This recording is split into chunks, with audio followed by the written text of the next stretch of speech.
So my name is Laurie Gabriel. I'm a film director, screenwriter, and producer. And I've known Kerel for since 2011, I think. Long time. Something like that. We've worked together. I think like a year after, like a couple years after that. We were both writers, directors, and camera operators. And Kerel also edits. He does all of our projects. And I'm going to let him tell you about it all. My name is Kerel Taylor. As Laurie said, director, writer, camera operator, editor. I do music as well. Um, a little nervous. I don't usually do interviews. I know that's the path that I want to be interviewed and talk to about the things that I do. But so I'll just give you my best.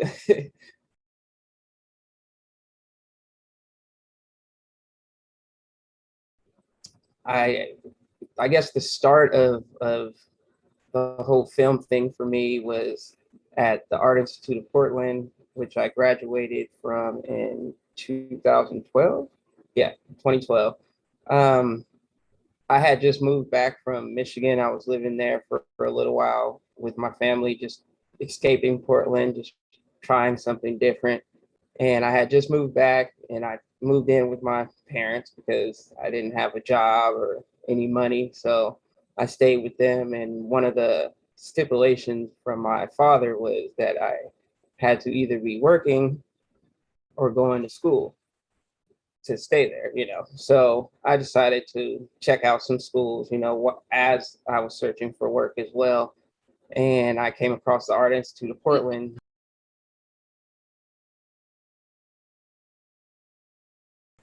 So I checked out the Art Institute of Portland, and they had fashion design, they had film, they had photography, and I think a couple other career choices.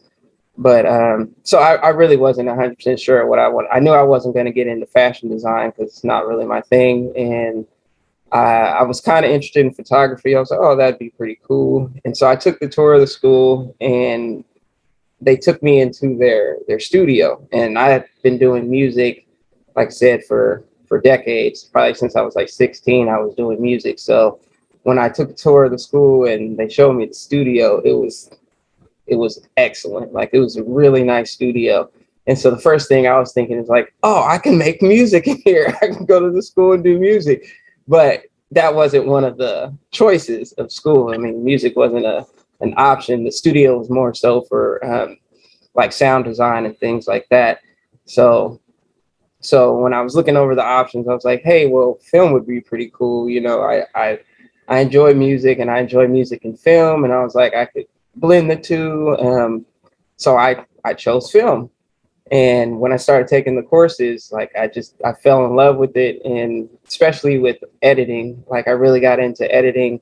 And one of the things one of my teachers had told me was that I was really good at my timing with editing, and that was because I had already been doing music for so long. So just the timing thing, that they coincide. It's a marriage. When it comes to editing, when if you've already have experience with music and music editing. So, but I also enjoyed being a camera operator and coming up with stories and things like that.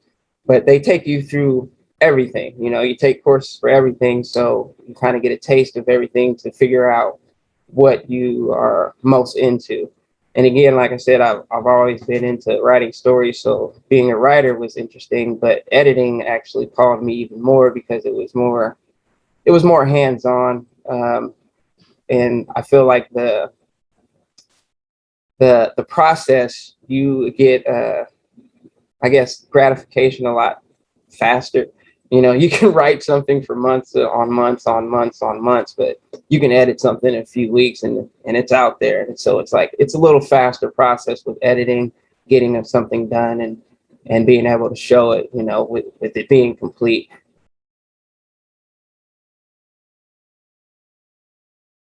At that time, I was recording other artists. I had a couple artists under my label. So I was already doing that. I was already taking vocals and mixing them down and, you know, getting the timing right if things weren't on point. And when people are doing like doubles, meaning like they record their vocal and then they record one underneath, and having to like blend things and put them on time. And so I was already doing that stuff. So when I started film editing, like I kind of like, it was pretty quick for me to figure out how to do film editing. So that was one of the reasons, was because it was not that it was easy, because it was definitely a challenge, especially when you get into effects and all that stuff. But it was just, it was familiar to me. It was way more familiar than like being a camera operator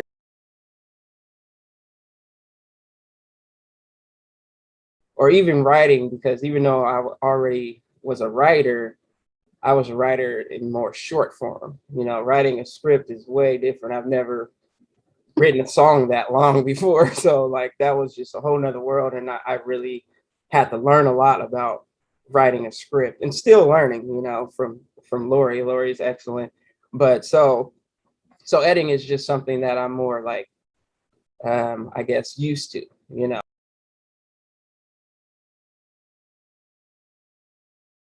But so yeah, so I was really drawn to editing, and I did a few projects, editing projects. I did some of my own music videos. I've shot other people's music videos and edit those as well. So it's just something that like you said, I'm more drawn to that as opposed to some of the other things. But I really enjoy directing.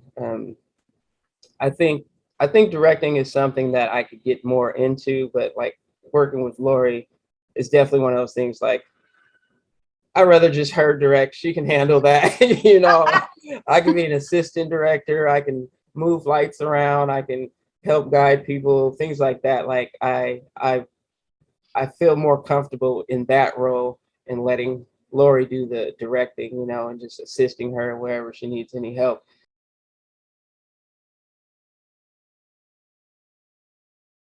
But so yeah, so one of I guess one of the highlights when I was going to school, because we had to do a few things, you know. Of course, when you graduate, you have to write, direct, and well, actually, we didn't have to do all those jobs. You could have had people work with you, but I just was really a person that kind of like worked by myself. I worked with others, but not like a whole lot of other people. So like when I did my final project, I had someone else shoot it, be the camera operator, but I directed it, I wrote it, you know. So it's just, you know, you pick your positions. I also edit it as well. So you just, you know, I try not to take on too much and find someone that I trusted to be the camera operator and do what they do.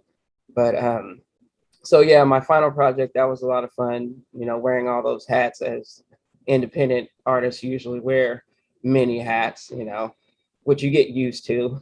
But so that was a lot of fun. And then I guess another highlight was we had a contest that we did with Adidas, and all the different, it would be groups of, I think it was like groups of 5 or 6 or whatever, and class was all split up. Everybody had their groups, and everyone had to make a advertisement for Adidas, you know, their shoes.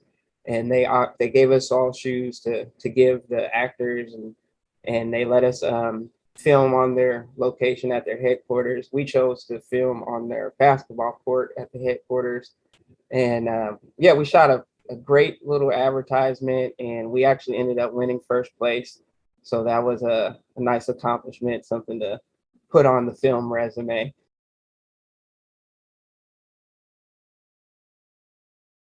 It's it's a lot of fun, and you have a lot of creative control being the camera operator.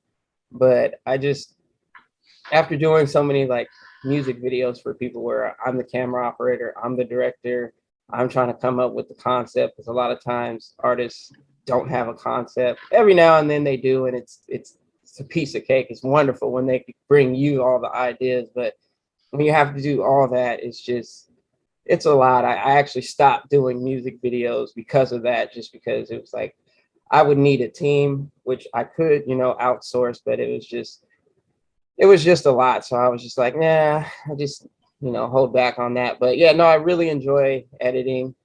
Yeah. Um, you're you're your own boss to a certain degree, and as well as you get to work alone. And because, like I said, being like music engineer, I'm used to doing things alone.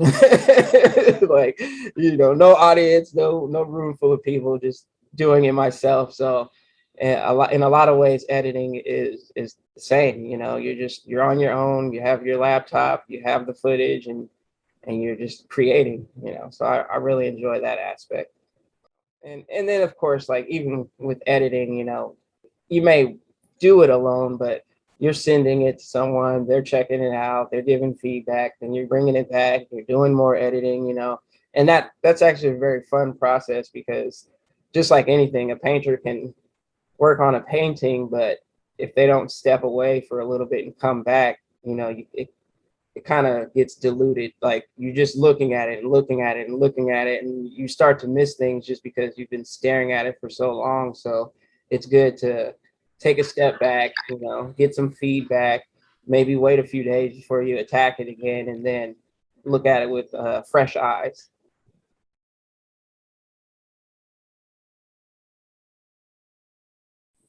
One thing I'd say is research is key, networking is key, and YouTube is key. You definitely can learn a lot from YouTube. I don't regret going to film school because I learned a lot. I made some connections. A lot of people I'm still connected with. I don't necessarily work with them, but I see what they're doing. We stay in touch, and they see what I'm doing. So, like, I know that if I have a big project, and I know I can reach out to some people that I know do and work very professionally. So, just never burn any bridges. Keep yourself in contact with people that are good workers, very creative and dedicated. Just keep them in your contact, and make sure you're reaching out every now and then, so you don't forget them and they don't forget you. But yeah, with film school, like, it's definitely expensive, and if you don't have scholarships or things like that, I would definitely say there's a lot you can learn on YouTube on how to do anything, whether it's editing, whether it's camera work, lighting, like, a lot of that you can learn on YouTube. And then, like I said, if you just put yourself in the right circles, there's a lot of people you can learn directly from, and it can cost you little to nothing. So don't don't rush into film school. I would say, if that's what you really want to do, definitely do it, but don't feel like you have to rush into it. You can learn a lot of things out there in the world.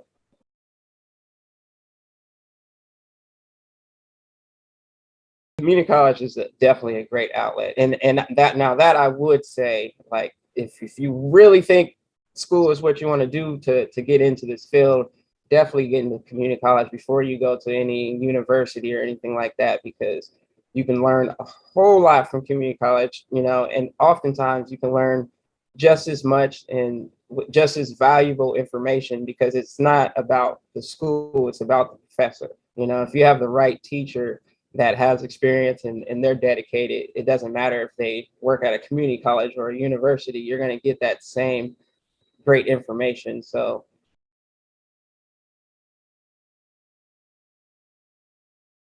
especially here in Portland, Oregon, like, I'm not going to say there isn't a film scene, but there just isn't a large one. Because I will say that, like I said, there's people I know that are doing things, but very few of them are not working a full-time job and doing these things on the side. Right. Like, it's a Yeah. side gig for most people. But I definitely know few people that have gotten pretty successful at it. But moved. Most of them moved to New York, moved to California, moved to Atlanta. To larger cities that have a big scene, and there's a lot more opportunities. But don't think that your location means you can't make it happen. I mean, especially nowadays with COVID and stuff, there's so many other avenues, with video calls and stuff like that, where you can really get yourself into the right circles and meeting the right people. It's not so much that it has to be face to face. Back in the day, probably definitely had to be, but now it's like people are comfortable with talking online and doing video calls. At the end of the day, I say, I mean, obviously it's entertainment, whether it's music, film, whatever form of entertainment. It's really about creating, and it's about having a resume. So it's like you can move to LA, but if you've never done anything, nobody cares. So if I think it's about building that resume. Just like me and Lori, we've done projects, and we can admit like some of the stuff we've done isn't the greatest, but you're learning from that. You learn from your mistakes. You learn how to make things better, and as you're doing projects and staying consistent, you build those relationships, people that you didn't even know. I know you were mentioning how you posted a picture about one of our old projects, and you started getting some of the extras and actors writing you like, "Hey, what's going on?" And it's like it's just working. Like whatever project you're working on. Yeah, it's not a Hollywood project, probably because you have no budget or a very low budget, but do it. Because it's like you have to gain that experience, because that ups your chances when an opportunity might present itself in front of you. If someone comes to you like, "Hey, I need this and that, you seem like a great person. Can you, send me your reel? Can resume, can you send me some stuff?" And you don't have anything, you're not getting that job, and they're not calling you back. They're not looking for per- perfection per se. They just want to see that you actually have experience. Whether you're just like a grip on some local TV show that happens to be filming in your town.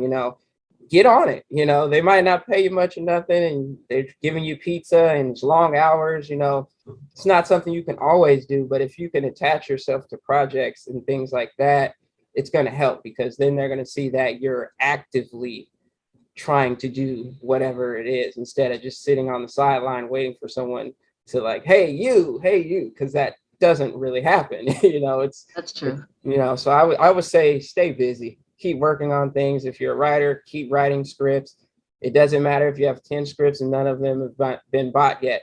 Keep writing, because when someone does come to you, you're like, whoa, look, what do you need? You need comedy, you need horror, you need action. I have it all. You need to have it now, so if the opportunity comes, you have it to present.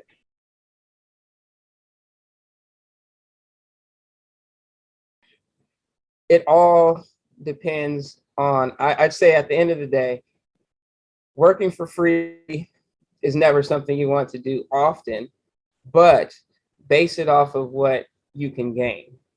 Like, yeah, okay, I might not gain financially, but what can I gain for doing this for free?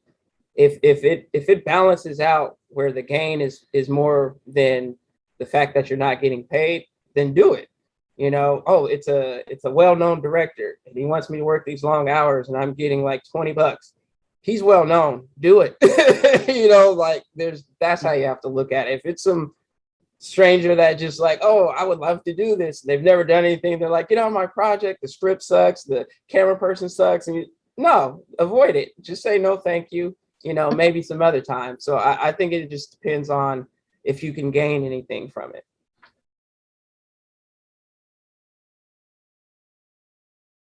If you get too comfortable at what you're doing, you can get stagnant. You might not do those risky things that can actually take you to a whole nother level, because you're just like, oh, well, this is what we do. This is what we always do. We're just going to continue doing that. And there's nothing wrong with having like a strong base, but if you get a huge opportunity, especially if it makes you uncomfortable, take it, because that means you're going to learn something new.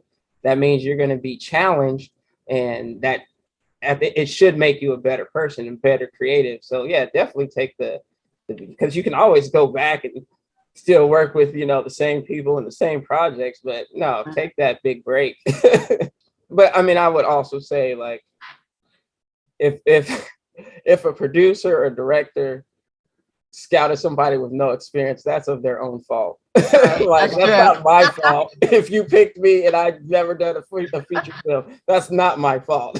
Right. You know, That's I'm gonna true. be You get giving what my you pay best for. shot, you know. That's true. They should do a little bit more research on their end. It's probably bad investment on your part if you take it and Yeah, yeah. yeah, they're just because their film's probably not going to turn out great because if they do that for you, they might have been asking other people to do positions that they're not qualified for. So Exactly. Yeah, I mean, I don't know because I've never been in Hollywood, but I would assume mistakes like that don't happen. Not for an editor or a director or anything like yeah, that. That's not going to happen. You might get like a grip position by accident, but you won't be the key grip. You'll just be helping, and in that sense, it'll be fine.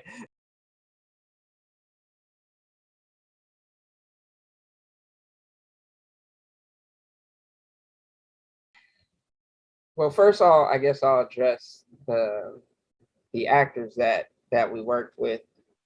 Um, we were we were all younger when we were doing this project, you know, and but the actors were way younger than both me and Lori. Um, it was definitely it was a new experience. I had never worked with anybody so consistently.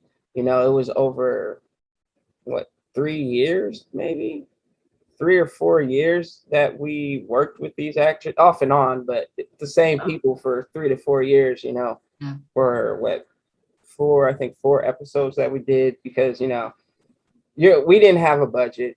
And that's one thing I definitely did learn is that when you don't have a budget, it doesn't mean people won't work hard for you, but it does mean that they'll be less dedicated and not to fault them, you know, they're not getting paid, you know, they have their own bills, they have their own lives, they have their own interests, you know, jobs, you know, so we definitely had to work around a lot of schedules. It was, we probably could have got all 4 of the episodes done in like 2 months realistically if we just had, you know, money to give them so we can make sure everything is scheduled and done, you know, more consistently.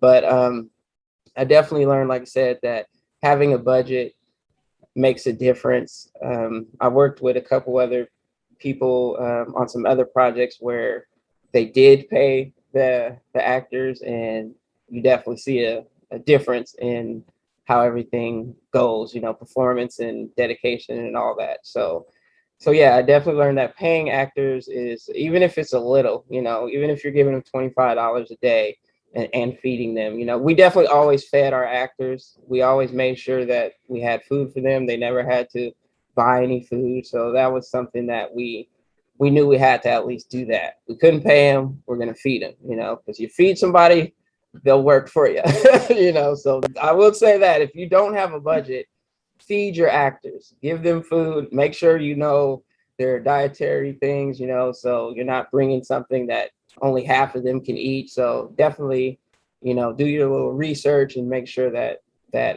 everybody's taken care of, because just a little bit goes a long way, and that did for us, I would say.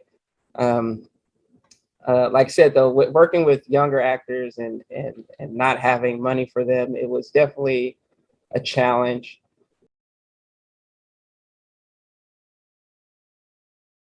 This is only this is strictly based off of my experience with the actors that we worked with.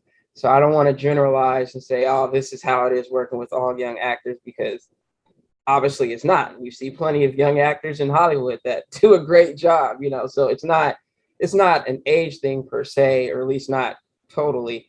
But working with our actors, like I said, not having any money for them, and then them also being really new into this whole process. You know, everyone we worked with pretty much never, well, when it comes to the key actors, the young ones, never worked in film before, you know, never acted in anything. I think maybe one of them acted before, you know, but yeah, so it was just like for them, it was a completely new experience. It was fairly new for us. Like we had done other stuff before that, but it wasn't like we had a long catalog of projects. So it true. was something that we were learning while trying to keep these youngsters motivated and keep their energy up, so they could stay focused and stay on. That was another thing. Like for some of them, they were, it was excitement, they were very excited. I would say that the first few episodes, the excitement was through the roof. Everybody was super happy to be there. Everybody gave it their best. But because of the excitement and the inexperience, there was a lot of bloopers. There was a lot of retakes. There was a lot, on their side and on our side. We had sound issues, things that like we weren't prepared for or didn't think about, because it was just something we hadn't done enough to be like, oh, okay, make sure this is right, make sure that is, make sure this outside sound isn't coming in. Like it was just things we weren't used to checking for. So there were issues. But yeah, it wasn't too bad. It was definitely a learning lesson. I regret none of the shoots. We all learned a lot. Some of the actors, actually only one of the actors that I know out of the young ones, it's still acting. Everybody else pretty much fell off of acting. Which teach their own. It's fine. But for the older people that we worked with, though, they were great. They were all experienced. But then I would also say, on long days, they were less patient because it wasn't their first rodeo. They've done this before. They've seen things work probably worse in some cases, and then a lot better in some cases. So they actually had something to gauge, so they could sit there and be like, okay, this isn't really going right. So then their patience would get thin. But they still were all troopers. They all worked hard. They got the job done. Nobody walked out on us. Nobody just quit on us, so we were able to get everything we needed.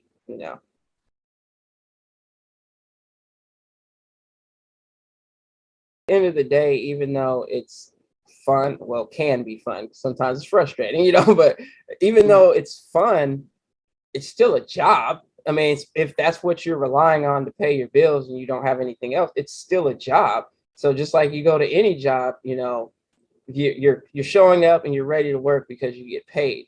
But that doesn't mean you're not going to have a bad day. That doesn't mean that things won't go completely wrong, and then you have to deal with it, and so then you're frustrated or you're impatient or you're wishing, you're looking at the clock like, is it time to go? So like, Yeah. I mean, it's a normal thing. Like that wasn't that wasn't anything different, but I think we handled it to the best of our ability. We made sure that we didn't just leave actors standing there clueless. We updated them when there was holdups or anything like that. So they were always in the loop, and that's important, is just the communication. Anybody, like I said, anybody will go through the motions, but communicating with them is what makes them stay. what Right. makes them continue to keep the same energy when they're performing. It's that communication, because then they have an opportunity to understand what's going on instead of being clueless and even more frustrated.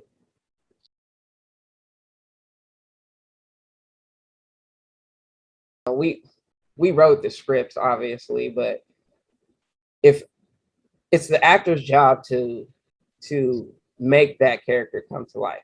All we're writing on paper. You can only bring someone to life so much on paper. It's you need them to be a living, breathing thing. And when the actors improv, it was because they actually knew the character or they could relate to the character. And so generally, not always, but generally the improv would fit with the character and almost like expose a new part of the character to us as the writers. It's like, oh wow, yeah. And then it carries over to the next script, because we were writing in the script, shooting, writing the script, shooting. We didn't have like all 4 episodes written and then start shooting. Like we were writing as we went. So the characters actually grew, which it should, as any show. As each episode goes, you want your characters to grow. But for us, I think it more naturally grew because we got to see them be that character. And then it's like, okay, back to the drawing board for the next episode. Oh, okay, well, you remember that characteristic that actor showed that we didn't have on paper. Let's bring that into this script for this next one. So I think we definitely gave us an opportunity to make the characters more relatable, more realistic, just by the actors improving to create that character, bringing them to life.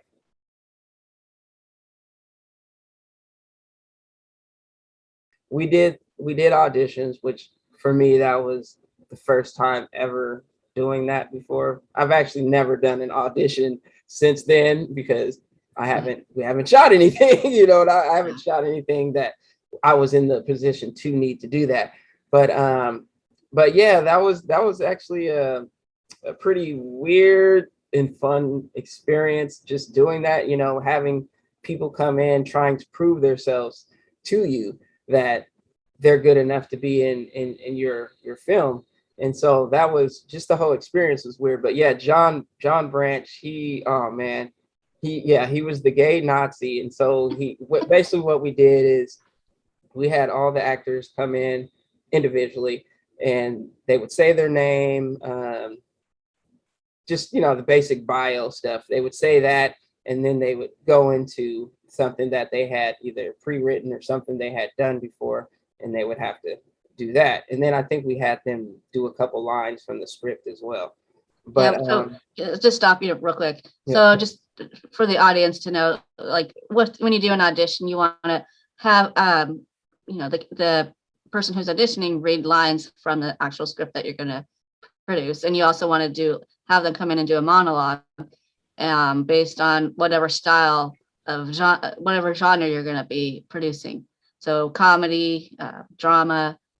So they write, either you supply them with a monologue or they come in with a monologue. Just that's usually how the audition process happens. And then we recorded them so we could watch them later. But I mean, more specifically about John, what do you remember about his performance in his audition? Well, it was definitely unexpected. The accent was great. It was very creative because it was edgy, like I said, he was a gay Nazi. So just the whole, when he went from start to finish, I don't even think I took a breath. I was just sitting there watching like, what? But he had so much character. It was hilarious. I'd say, I mean, start to finish, there was no pausing, no bumbling. Like, he had it perfected. It definitely was something that I would assume that he's done before many times. Like some people that we did the audition with, they were like reading off a paper or things like that. And he just came in, like, he didn't have a paper. I'm pretty sure he didn't have a paper. He just came in and did everything. And he was definitely the most professional audition out of everyone that we saw. There was a couple that were, I guess, kind of close, still from from afar, but yeah, like, soon as we saw his, he was definitely a guaranteed, we want this guy. Some of the others, it was wishy-washy, but he was a guarantee, and it all paid off. He's still one of, like, the greatest of that. Anyone that have seen our little mini series, he stands out. They want more of him, and he wasn't even the main character. So that just shows you right there that he was a standout actor. Yeah, so what I remember about, he is a standout character and performer. I remember just his physicality. He took up the whole room with his audition. He was like, he used his whole body in it. Like he stomped around, and he was like, I think he was supposed to be an art dealer, a Nazi art dealer who's gay. I don't remember exactly what he said, but it was just so funny. His whole like booming voice, his physicality taking up the room. It just, you could tell he's a stage actor. You could tell that he performs for, this is his career, his job, and his passion.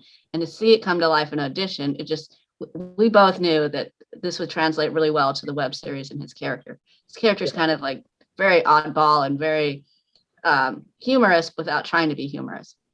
So. Yeah, no, yeah, you're right. I remember that now. He was big. He was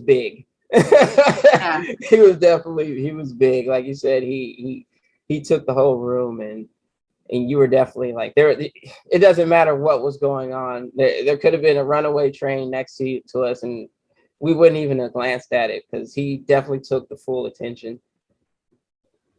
But yeah, that was I looking back now, like I appreciate him even more for the fact that he did work for free, and Yeah. he's been paid for doing things, and so it was just it just lets you know that he was truly passionate about what he was doing.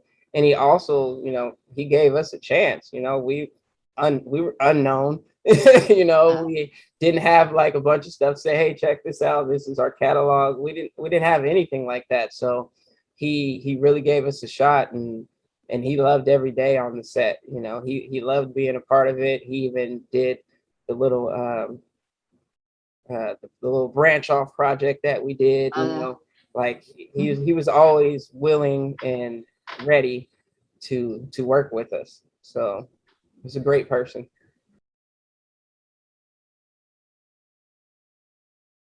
Wasn't really until probably maybe the third or fourth episode where we even started thinking about what we really wanted to do with this project. And by the fourth episode we knew, like, all right, this is it. We're Yeah. gonna close this out. We wanted to do a last hurrah. And so, it's, again, it was the inexperience on all parts, and so you just have, and everyone has expectations, especially as the actor. You're going to have certain expectations. Am I just doing this for nothing? Like, of course it's supposed to be fun, but fun isn't the only part of wanting to Yeah. do any of this. It's about the exposure. It's about, it taking What's in you it for somewhere. me? Yeah, Yeah. what's in it for me? Like, what is this going to do for my career? So that's, completely understandable. But again, it was a lesson learned. We ever shoot again, we already know, or when we shoot again, sorry, we already know that these are the things that we have to consider to already know for the actors, whether they ask the question or not. These are things we can present to them, like, hey, and this is what we want to do with this, and this is, so they're like, okay, that gives you more. It gives you more motivation to know that something's actually going to happen with it, and it's not just going to sit on somebody's computer for years. Because Right.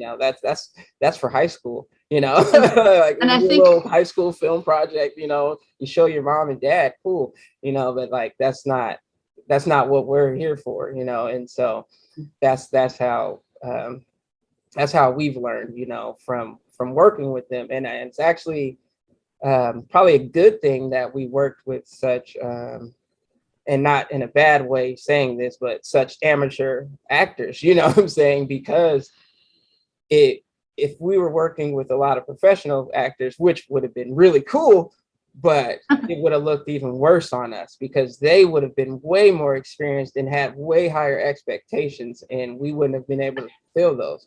So I mean, we kind of lucked out getting who we did get, and gave us the opportunity to learn.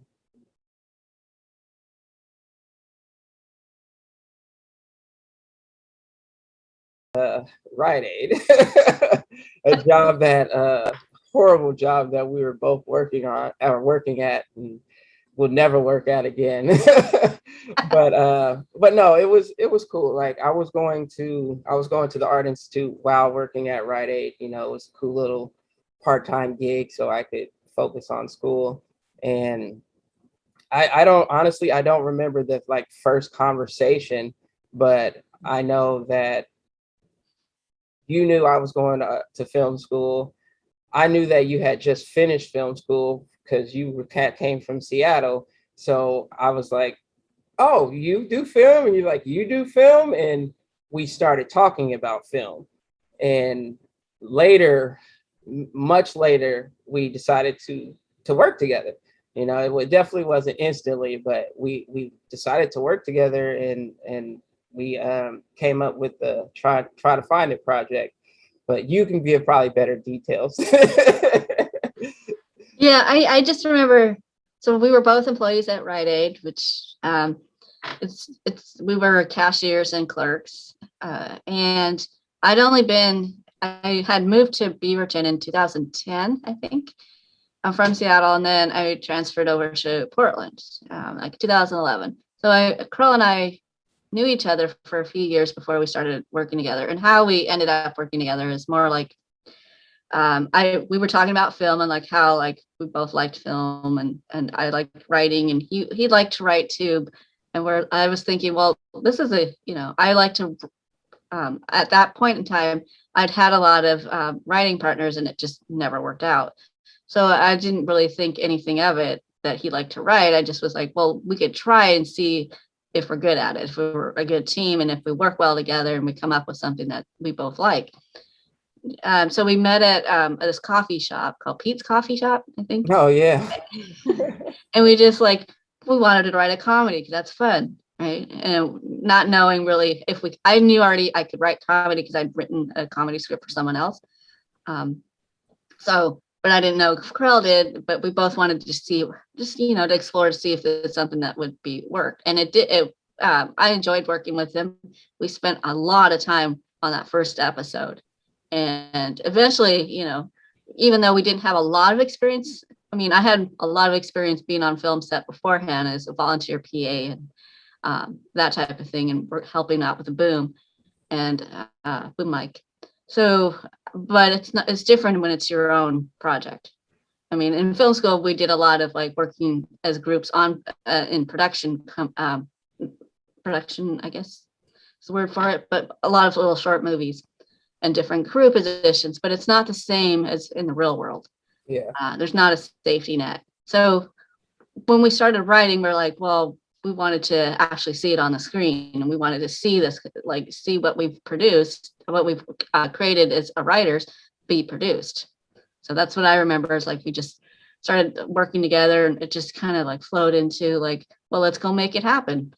And it was really like very naive and very innocent. We didn't really know what we were getting into at the beginning. So. Yeah. Oh yeah. But I will say there is this controversy about like you should know what you're doing before you jump in and do it because you're wasting people's time and money and energy and all that. I will say that I don't necessarily agree with that. I think you do need to jump in and take risks as long as you have a plan B, plan C, and plan D, and you have people around you who can do those positions and help you out. Because yeah, life is too short to be sitting there always in the planning stage. So. Oh yeah, definitely. I mean, sometimes that, like you said, sometimes that's the best way to do it. Like, I mean, the greatest directors have failed, so it's like why would us as amateurs at the time, why would we expect not to fail or think that it's not okay to fail? So like I said, I don't regret any of the stuff that we did. We learned so much from those failures. We learned so much. We were so excited, like I said, so naive that there was just things that we just completely didn't even notice or recognize. It's kind of like what I was saying about when you stare at something too long, you don't even notice the mistakes or you don't notice how it could be better, and we worked on those episodes and especially like you said, like being independent and wearing all the hats. I mean, we were location scouting, we were getting spots, we were, all that was we were renting equipment. Like there was no one else. It was me and you, and that was it. So, besides the actors and the crew, the random different crew that we had, we had a few people that stuck with us, but, with different sound people and stuff like that. So it's just like, we learned a lot by jumping into it. I remember the first time we had the viewing and oh man, that was the chance where it was like, it was weeks to months that we hadn't watched the episodes, like going from watching all the time because editing and things like that, and me sending it to you and you telling me fixes and sending it back and me editing it, like from weeks to months of not looking at it at all to finally, especially because it was like years apart getting these episodes done. But when we finally had the viewing of, I think it was the first three, right? We didn't show the fourth one. We had a viewing of the first three episodes. And besides it being like nerve wracking and just being like, oh, I'm just so worried about what they're going to say, which everyone was actually pretty chill, but they also had like, They spoke to us as if we were babies, and not saying like we were ignorant. I'm saying as in, or not, or young, but just saying as in like they were trying to be really nice. Like if it was any other crowd, I'm pretty sure they would have gave it to us raw and real, and we probably would have left there crying. Are you talking about the focus group or Yes, actually the the night? focus group. The focus Okay, group. so Yeah, just to not clarify, the theater. The so Carl, focus. just want to stop for a second. Just Yep. want to clarify to everybody what he's talking about is like the technical aspect. So it wasn't about the story or the acting. Just to clarify, that's the kind of feedback we got. We actually wanted it more about the story, the characters, the plot. But they The still emotional. did give us feedback about the acting, though. Yeah, but more so about the technical aspects. Yeah. That one, yeah. So want to just clarify, we didn't get the kind of feedback we were looking for. It was more about us as technicians, which because we were doing everything, we couldn't devote enough time to like making sure the lighting was great, making sure the sound was great, which we know now we need to pay attention to those things, obviously. Yeah. Okay. But yeah, so the focus group. So yeah, I was just very nervous, and that was the first time that I had watched the episodes with other people. I saw the episodes 1,000 times by myself. Lori's seen the episodes 1,000 times by herself. I sent it to my mom, which doesn't count. Anytime you send some footage to your family, it just does not count. I'm sorry. They're excluded from any like opinions, unless they're in the industry, they're excluded because they're family. So that was the first time it was strangers. I didn't know. I think maybe one person I knew, like I didn't know any of those people. So it was just, it was nerve wracking. And when they gave the feedback and watching as they're like having paper, because we gave them all a piece of paper with some questions and like a rating and stuff like that. So they're all sitting there with their papers and writing with their pencils. And I'm just wanting to like look over shoulders. Like it was just so, I was just scared the whole time, heart pumping. And then when they gave their feedback, one, like I said, it wasn't actually that bad of feedback, but the stuff that they did tell us, um, it it wasn't super valuable information, but it was valuable for some of the stuff that they gave us as feedback. And it gave me a chance, like I said, to look at it differently than I had been looking at it for all that time editing and sitting in front of it, and knowing that, because I think a part of that dilutes, like, I guess your view of it is the fact that we put so much time and effort into it. We put all this energy, money, and time, all that. We put all that into this, and really gave it at the time our best shot for what we had. And it was just like, wow, that was the moment where I was like, we could have did way better than this. like that was the moment where I was like, this is not getting put out. Like this is not gonna make it. But it was humbling, in a sense, and it was a learning situation where it was like, oh, okay, and that where we're here now, where we took that story and evolved it into something that's 100 times better than what we did back then, and not because of the actors, just because of everything. It's just like what it is now. It's so exciting, but then also there's so much more pressure. I mean, we're not planning on shooting it. We're trying to sell it, get it out there, have our names on it, which is the best bet, honestly. But if we were to shoot it, I just know that like everything would be just a complete full circle of something different, because like there were so many mistakes in the original series, just so many mistakes. And again, it was just because all the hats that we had to wear. It's like we only have two eyes each.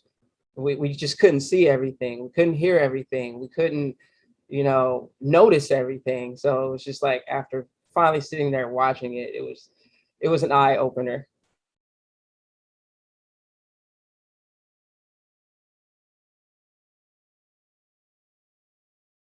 I also think that because we didn't have an assistant director, we didn't have like anybody else looking over our shoulder to make sure everything was, done correctly, or Yeah. that we weren't missing anything.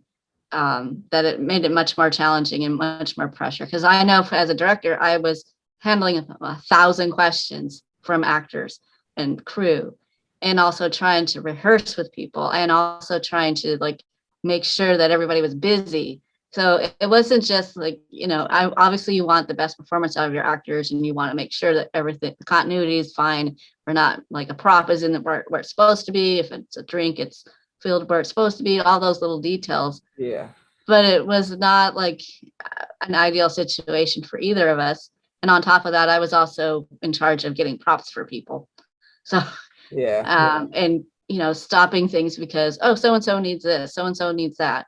And it's just like, and we're dealing with the fact that we have pedestrians walking through the set, or loud noises and all of that thing with people that are fairly new to filmmaking, because a lot of our crew hadn't been on any big productions. They'd just been on small little short movies.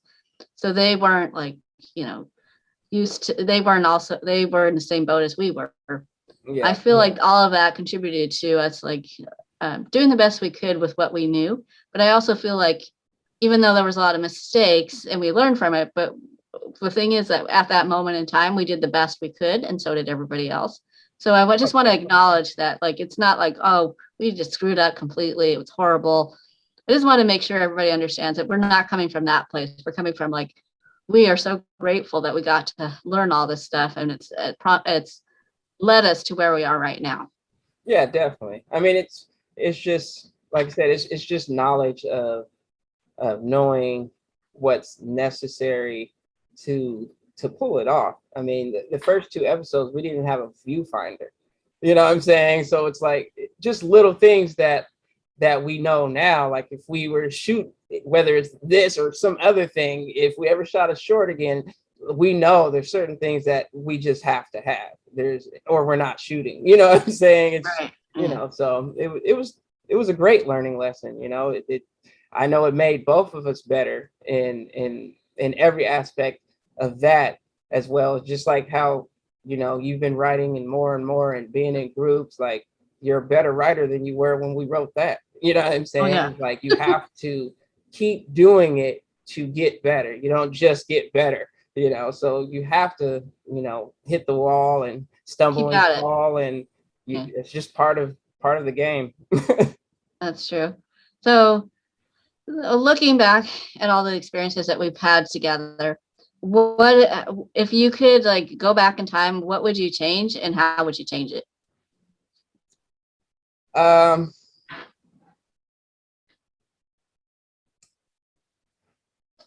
Honestly, I wouldn't change anything, because if I changed anything, then I wouldn't be where I'm at. I mean, yeah, I could say I wish we were more prepared. I wish we had more, a budget. But then we wouldn't have learned what we learned. So I mean, I wouldn't change anything. I'm glad for all the experiences that we had, good and bad, the frustration, the happy times. We've had great times with the actors on the set, and behind the scenes. Like there was lots of good conversations, lessons learned, knowledge passed down and passed up. So like it was a great experience. Like I said, I would never take it back, and I don't regret anything about the experience.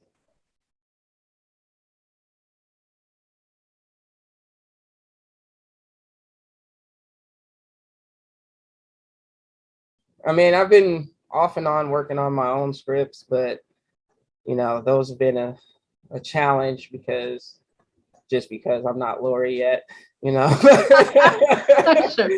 No, it's just because I've fallen back into my first love of music, so I've really been doing a lot of music stuff. But film wise, like I've been working with um, other directors for like video production stuff, and like I'm supposed to get a video shot hopefully this month sometime for one of my songs, and I'm going to be working with his name is David, and he sorry, I forget his last name, but his company is Taylor Made.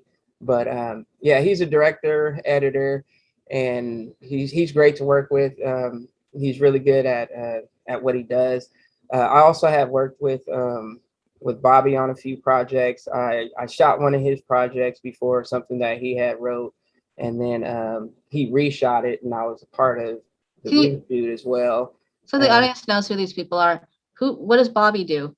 Bobby, he is a writer slash director. So yeah, that's From what he Portland, writes. Huh? from Gresham or Portland or? I don't remember where. I mean, he's from Portland. I don't know where he lives now though. I mean, it's still in Oregon, but he doesn't live in Portland. But yeah, he's I've known him for years.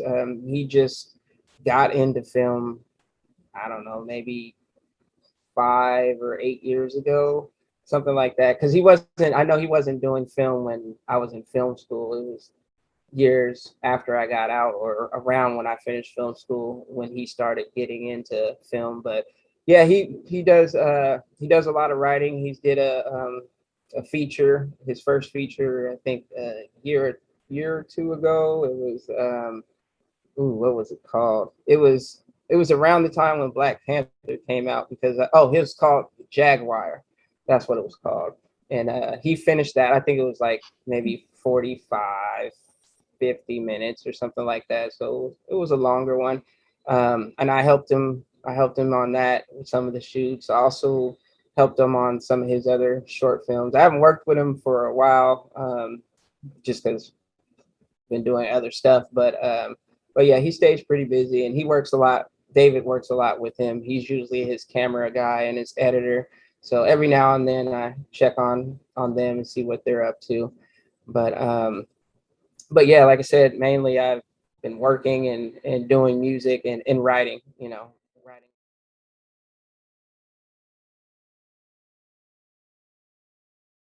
Well, what I say it does for me is it keeps me grounded. It even in my regular work life, it helps work life be manageable because I have an avenue. Film and music, those are my avenues. Those are my creative side. That's what I'm passionate about, what I love doing. So it keeps me sane realistically, like being able to work on these things. And I've always been like into just being creative in the arts. So I like the fact that I've been able to dabble in all these different things. Like we said earlier, I think my main thing is editing and writing. Directing, like I said, whenever working with Lori, I prefer to let her do her thing. She really enjoys directing. I think it's cool. Like, I don't mind directing, but it's just not my it's not my forte, I guess. I've had to learn to see that, because even though it's good to experience all those things, editing, writing, directing, sound, like it's fun to experience and at least have an idea about all those things. Whether you don't even have a big interest in it, you should experience all those things and do all those things at least a few times, because then at least when it's not for you, you know how to communicate. I know how to talk to the sound guy about what I need, or I know how to talk to the lighting guy, like, this is the setup we need, and then he can just do it. I don't have to be a professional at doing lights because I can communicate that to the lighting guy so they know the mood that I'm going for, instead of being like, well, that one movie I kind of want, like, to actually be able to tell them what I want. So I appreciate being able to or being able to experience all those things, because that helps me with communicating things to all those other departments. You've actually had to set up lights before. Right. So you had that personal experience with what this light's going to do and what positioning, what are they going to do? Do you want more backlight? Or at least you have an idea to communicate that to someone, because at the end of the day, you want things to move as fast as possible. I mean, even though there's a lot of waiting in film, you still want to cut that wait time as much as possible, because you want to get actual stuff done and not just so like it will help. And so that's why I say it's a benefit to try all the different positions. And if you learn, that's not for me, cool, it's not for you. Don't go for it, but know that you know how to talk to these people. So creates better relationships, just like it's like with the restaurant thing, because I worked in a restaurant. I used to work for, still do, but on my way out, but used to work for McMenamins, and I've worked in pretty much every department there. And like prime example, one of the lights in the theater cut out. Our lights are kind of high up, and one of the lights it went out, and they're like, "We got to call the maintenance guy." I'm like, "Just go get the ladder." I was like, "I can just go get the ladder, get some lights, get up there, take it down." Well, I don't know how that thing. Well, I mean, I used to do maintenance, so I mean, I'll just do it, And I wasn't working. I work in the theater, So it's like I can correct and fix things that another department would normally have to do because the people in my department have no idea about it. So just knowing how to do things all around the field can help assist. Even, yeah, you might have to assist someone. You can do it faster because, hey, let me jump in and help you so we can get this done.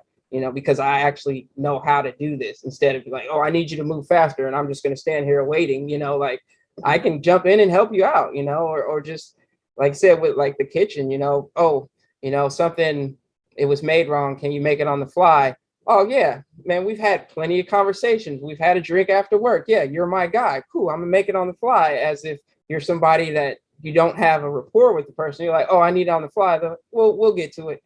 It's like Right. knowing people in all different departments is an advantage, and that's like said in all walks of life. It's a good thing. So if you're getting into the film business, you need to know these different departments. You need to know the different things they go through.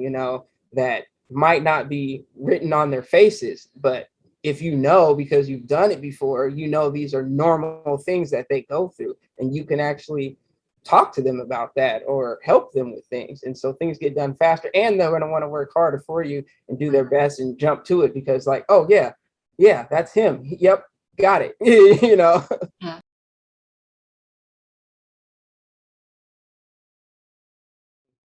As a leader, you have to let people know and recognize that you're a human being. It's like working at a job, and say the founder comes in and you've never had a conversation with this person, you've never even met them before, and they come in and everyone's on edge. Oh, the DMs are here, the big bosses are here, everyone's all nervous. But if you've already talked to this person before, you've assisted them, whatever, you already have that relationship, so you're not nervous when they come in. You're like, oh, what's up, because you can be yourself because you've already done that. So it's you want to have that humanized part to you, what I'm saying? So people can feel like, oh, I can talk to him. I don't have to, him or her. I don't have to run and hide when I see them, or I don't have to sit here sweating and and worrying about any mistake. Like, you're human, they're human. People definitely look out for people that look out for them. You come to the set, and the craft service person, had no idea about your dietary issue, and you come to the table and there's nothing you can eat, and the whoever, somebody in whatever position comes up, hey, I postmated some food for you because I know you can't eat any of this. They didn't know. Oh wow, thank you. You know what I'm saying? Then they're gonna look out for you because you looked out for them. So it's just, like you said, it's about building a relationship. You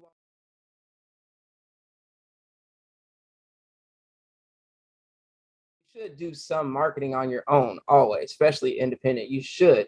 You try, you fail, you learn, you reapply, and of course you should definitely market, but I would say pay somebody to do it as well, because it's just it's its own world. Like you can spend months, years learning about marketing, just marketing, to effectively market. And it's always changing, with technology and the avenues and all that. Like, it's just always changing.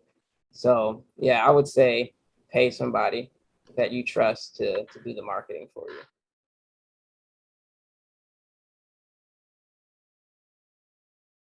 That's just where it is. You got to get on your well, one, you want to find a a base. So if whatever social media you have the most fan base, that's the one you want to do all your main marketing on. So if it's Instagram, do all your main marketing there and do your analytics and find out who your audience is, who's really watching you, and then you have to change your approach based on who your market is. Oh, these are the people that are into what I do. Okay, so now when I advertise things, I need to have it based off of things that these people are into, and mix that into whatever you're advertising, and hopefully, because it all takes time and consistency, hopefully that fan base gets bigger, and then you continue that process, but put more into it. If you're doing like little video, like how I have this little black background, whatever, but if I started getting a following and more people are watching me, and I've learned who wants to watch me, then I'm going to change my background that visually feeds the people that are, that's my fan base. You have to invest in yourself, constantly upgrade your things, get a better camera, get a better background, whatever it is, but just constantly building and growing, because when your appearance grows, as your fan base grows, your fan base will grow even more. Because oh man, I remember when I first was watching his videos, like he was in his garage and I saw his water heater, and it was just really crazy. But now, you look, it's like people notice that. There's lots of people that I've watched, like especially like comedians, that I saw on Instagram first, where they were just doing little videos, but now they're on like TV shows and things like that, or they have like, they're in these great events and they've got front row seat, and you're like, wow, they really came up. It's just you have to be consistent and know who you're talking to, and feed that audience, because if you're just talking about this and that, and it's not what interests your fan base, your audience, then they're going to eventually stop watching you, because you're not talking about anything they want to hear about. So it's it's a lot, like I said, it's a lot of research, it's a lot of studying, it's a lot of trial and error, but you just have to be consistent on it, and know what's certain things are hot at the moment. Like I said, with Instagram Reels are really hot right now. And for music, for people that do music, TikTok is really hot. If you get a song and you get an influencer play your song and do a dance to it, you can have hundreds of thousands of views, and that goes to your plays, because it only takes, like, I think 5 seconds for a song to be played for it to count as a play. So then you're getting paid royalties, off of this TikToker dancing to your thing, because TikTok is where it's at when it comes to that. So it's just learning and finding out, and always studying and researching where the technology is going, where social media is going, what new things that are being used on social media are trendy, and make sure you're staying with the trend. Because if you miss the trend, then that was just opportunity, money, fans that you missed out on. So you gotta. It sounds pretty like self-absorbent, but I mean that's just the game. It's like, if you want to win, you got to play it. You got to play it right, or you're not gonna win. And I think also, because I think for both of our backdrops, they're not, mine's all wrinkly and it's all, I'm fine with it, because these are just like informational stuff. But I definitely, if I was making a movie, I think we're both on board. Like, we would plan it better. So we've learned so many tools of how to do things differently that it's just ingrained in us now. And I think the same thing goes for marketing. Like, we've both learned a lot about how to individually market our stuff. So it's not like we need to pay a fortune to people right now. So I think that's the other caveat, is like, just tell people that are like, do micro budget films or no budget films, it is feasible to get yourself out there, like Instagram Reels, and not be focused so much on perfectionism, or like has to have a big budget production company behind you to make sure everything looks good and you're saying the right words. Just be authentic and talk from what and be okay with being where you're at, and not trying to like project yourself into the future and say, I really want to be this type of person, or I really want to be this type of musician or editor. Just stay where you are and be open to learning, and being okay and being grateful for every experience, and not looking at it as like, oh, that was crap, I don't want to ever go through that again. being okay with, like, it probably will happen again, Yeah, but in different circumstances. But I have a lot of knowledge now, and I can do things differently and make better choices. I just want definitely. so wrapping up, is there anything that you wish you could talk about today that you haven't addressed? Anything, any wisdom that you want to impart? Um, I would just, I guess I'll just leave everyone with this. I'd say, of course, never quit. Keep working, stay consistent, because consistency is definitely key. Um, Fight your fears. You know, everyone has the same fears. Like whenever I make a Instagram reel or IGTV, before I even hit record, I'm like, what am I gonna say? What am I gonna do? And it's like, just throw it all out the window. Just push record and say hello. You know, and just go. You know, like everything doesn't have to be perfectly planned out. Like you want to have a, I guess, like a skeleton plan. You know, like I want to talk about this or that, but specifically how you want to approach it, that none of that stuff matters because you just have to just do it. And however it comes out is how it was supposed to come out because it was being natural and it was being authentic. So, you know, I would just say just fight through that because it's not a only you thing, it's a everyone thing. So and everyone else seems to be okay with making it. So just make the content, put yourself out there, learn how to sell yourself. Remember that you're a brand. You know, you're a person when you're at home, when you're with your family, when you're with your friends, but when you're online, you're a brand, and you have to remember that. And if it doesn't fit your brand, then you shouldn't be putting it out there. Yeah, and to piggyback on that, everybody has imposter syndrome.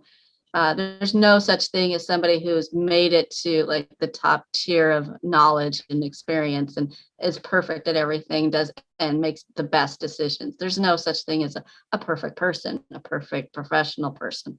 So being open to understanding that it takes a village to make a filmmaker. It takes you're not doing it by yourself, and you have to remember that all your life experiences have shaped you and turned you into who you are now.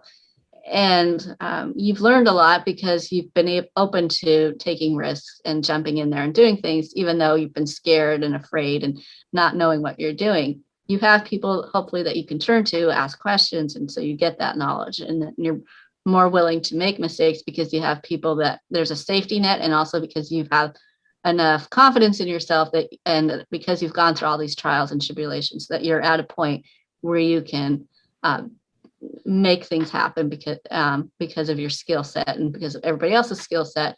So it's not like you're just fumbling around in the dark, like, I don't know what I'm doing. You have that experience that's going to help you get through all the challenges. Hmm. Agreed. Okay, so wrapping up, I'm going to say that just a few things that we haven't addressed in the interview. So the reason why we're doing this is just to get people to understand who we are and to let people know that as new filmmakers, it might take 20 years before you make it. And you can still call yourself a new filmmaker until you make it. But honestly, it's basically we've gone through a lot of stuff, a lot of shit. I'm just going to say that. Hopefully this is okay for you to say that. But we've come through it knowing that we've been progressing. And I think that's what people have to remember when you're doing something, is that you're gonna like fall, you're gonna scream, you're gonna like, oh my God, I'm so stressed out. Whatever it is that you're going through, it's okay to go through that and to work through it, to keep going, don't quit, persevere, and just keeping it motivated and doing something every day to get to your goal, whatever that goal is, whatever your success is. And some people just three things a day that you're going to do to get to your goal might be like, I'm going to meditate for 15 minutes so I don't get freaked out about some just hard decision I have to make. Whatever it is that's going to keep you motivated and disciplined and going forward, do that. And don't worry so much about the outcome, because eventually it will happen. It's just going to keep away from the doubts. Those never help you. But keep forward and recognize your own strengths. So, Yeah. Okay, so If you're not progressing, you're not taking enough risk. right, getting out of your comfort zone, right? All right, so I want to thank Kerel Taylor for doing this little interview with me.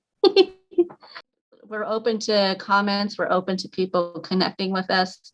Obviously being positive, and we're not interested in trolls or people that are going to try to shut us down. That's not Pros will be deleted. yeah. It's not like we're here to rise up with all the creatives and make this world better. Obviously that's very utopian, and it's not like obviously we're not gods or anything, but we want to really be in an atmosphere of positivity and helping people, because entertainment is not just escapism. It's really to help heal people. It's really to invite people to discuss controversial subjects. It's really honestly help us through life and help us get to wherever we are right now, to help us grow. So that's my 2 cents. All right, and with that, we're going to say goodbye and thank everybody for listening to us. We'll be posted soon. All right. All right. All right. So